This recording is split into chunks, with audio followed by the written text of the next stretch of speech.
안녕하세요. 플러스TV 윤다입니다. 제가 오늘 들고 온 책은요, 유쾌한 대화법이라는 책입니다. 친구들이 저한테 많이 물어봐요. 이제 쌤, 커뮤니케이션 능력을 향상시키려면 어떻게 해야 되나요? 대화를 어떻게 이끌어 나가야 되는지 잘 모르겠어요. 소통력이라는 것을 어떻게 어필을 해야 되는지 잘 모르겠어요. 라는 질문들을 많이 받는데요. 이 책에서 많이 해답을 찾을 수 있을 것 같아서 여러분들께 추천드리려고 오늘 가져왔어요. 이 작가분께서는 아나운서 생활을 꽤 오래 하셨고요. 20년 가까이 하셨다고 해요.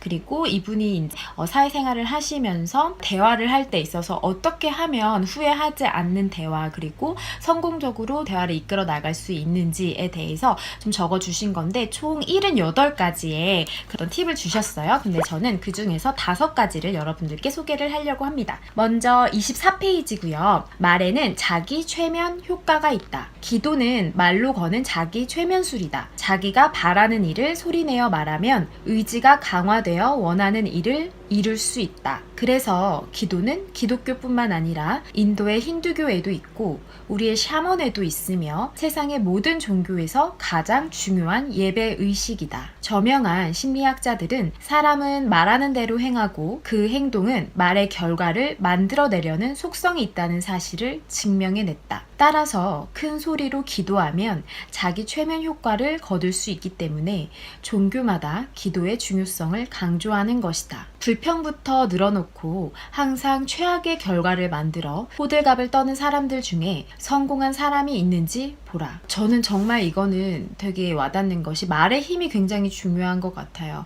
그러니까 저희도 한번 이렇게 대화를 해봤을 때, 주변 사람들이랑 대화를 할 때 어떤 사람들은 그냥 무조건 뭐든지 간에 그건 되게 어려운 것 같은데요, 그건 되게 힘든 것 같은데요, 이렇게 대화를 시작하는 사람이 있는가 하면 그거 정도는 할 수 있어요 라고 하면서 그게 꼭 허세라는 느낌보다는 저는 꼭 할 수 있을 것 같아요 라는 확신과 믿음을 주는 사람이 있죠. 그래서 여러분들께도 드리고 싶은 것은, 이분도 나는 정말 운이 좋아 라고 말해봐라. 그러면 운명이 바뀔 것이다. 나는 그동안 우리나라와 미국에서 성공한 사람들을 아주 많이 만났다. 그들의 공통점은 아무리 큰 어려움이 닥쳐도 큰일 났다 라고 말하지 않는다는 것이다. 걱정 마. 그 정도는 아무것도 아니야. 우리는 이 문제를 해결할 수 있어 라고 말을 한다. 그렇게 말하는 순간 문제의 반은 이미 풀린다. 말의 최면 효과를 믿어라 라고 하셨어요.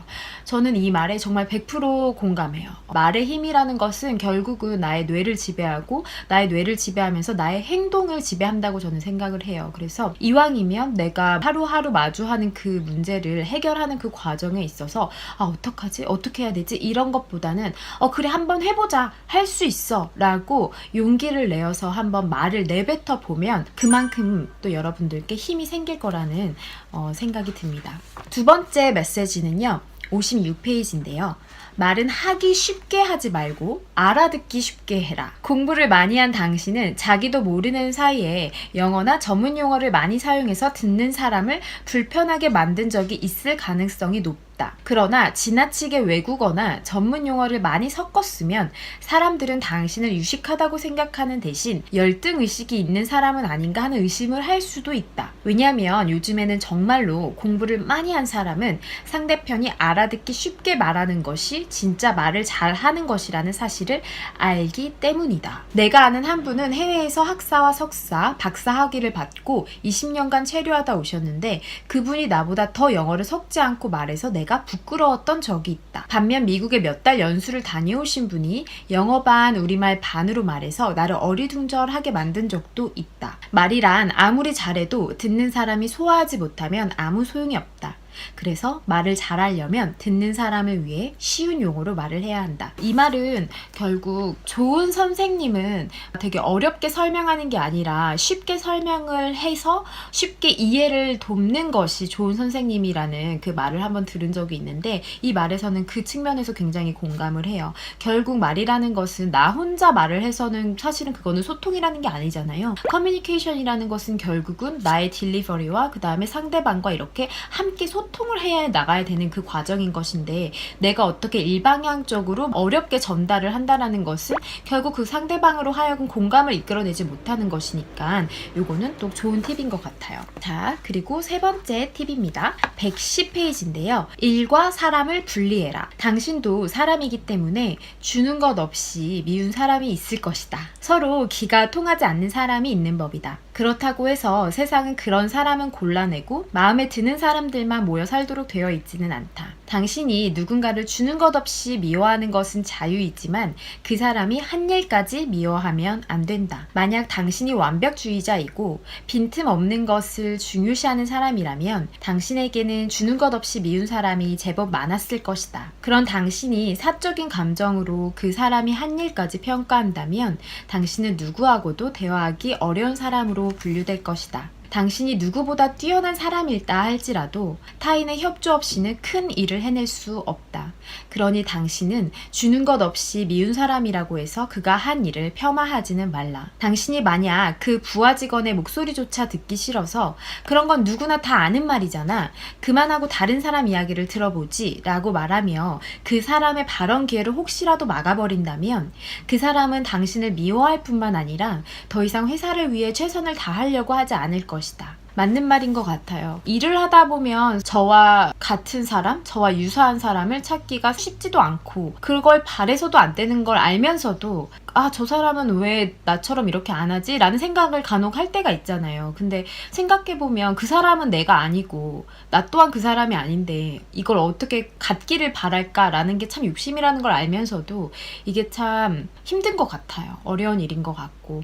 근데 결국은 조직이라는 것은 또는 조직이 아니더라도 누군가와 같이 일을 할 때 있어서 그 사람에게 기대해야 한다라는 것이 어떤 사적인 감정이 섞여서는 안 되는 것 같고 그 사람이 사람으로서는 다소 미운 감정이 있을지라도 또 이해가 안 되는 감정이 있을지라도 어쨌든 일적으로는 같이 뭔가 시너지를 내려면 그 사람의 일적인 공적인 칭찬할 부분에 대해서는 또 칭찬을 해주고 인정할 부분에 대해서는 인정을 해주면서 이어나가야 되지 않나 라는 생각이 듭니다.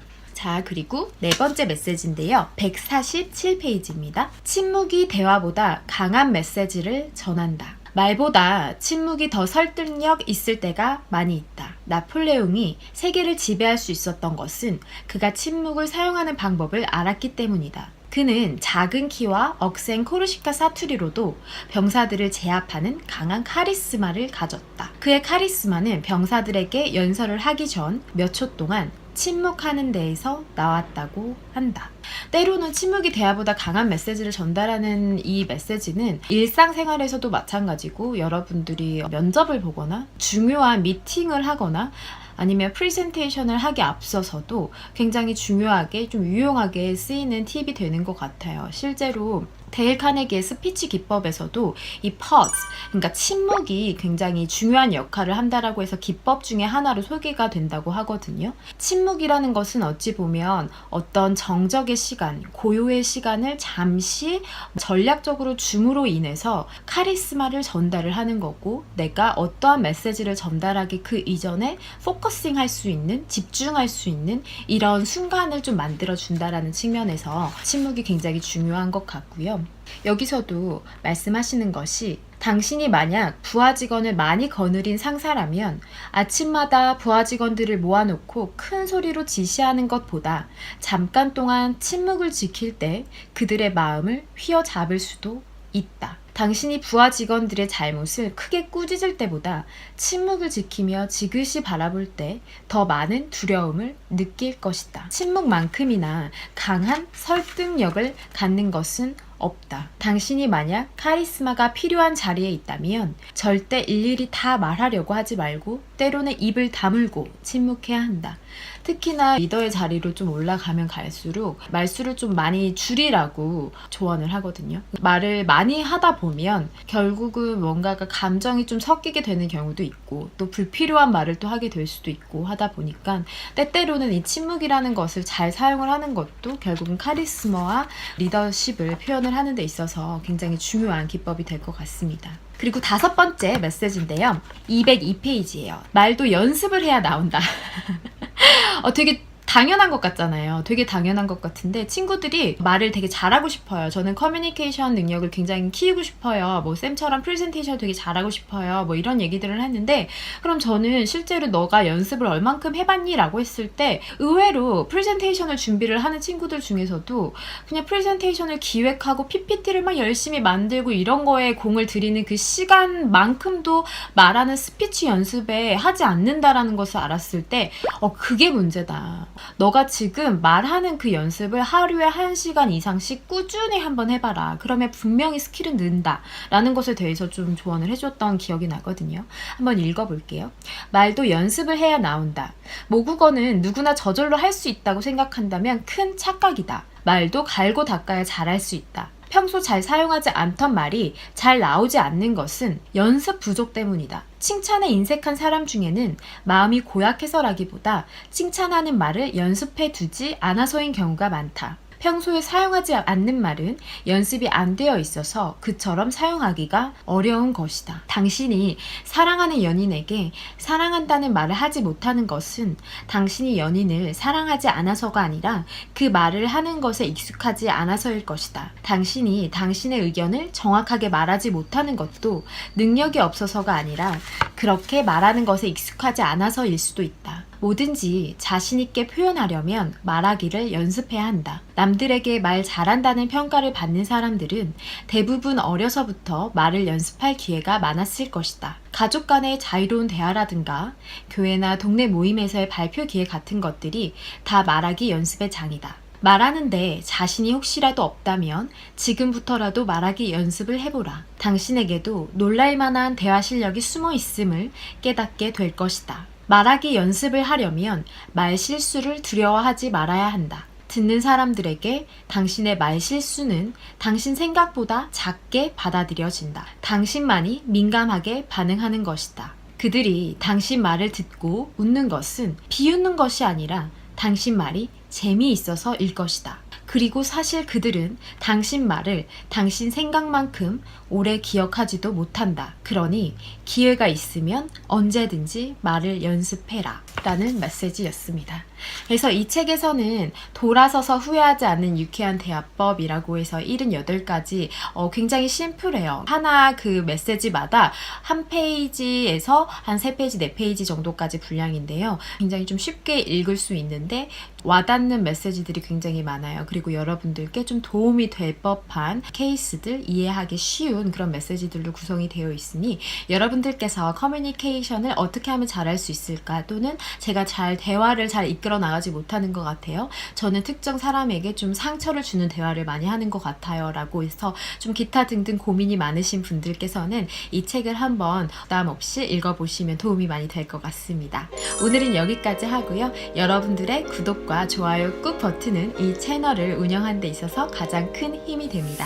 여러분들 다음에 또 뵙겠습니다.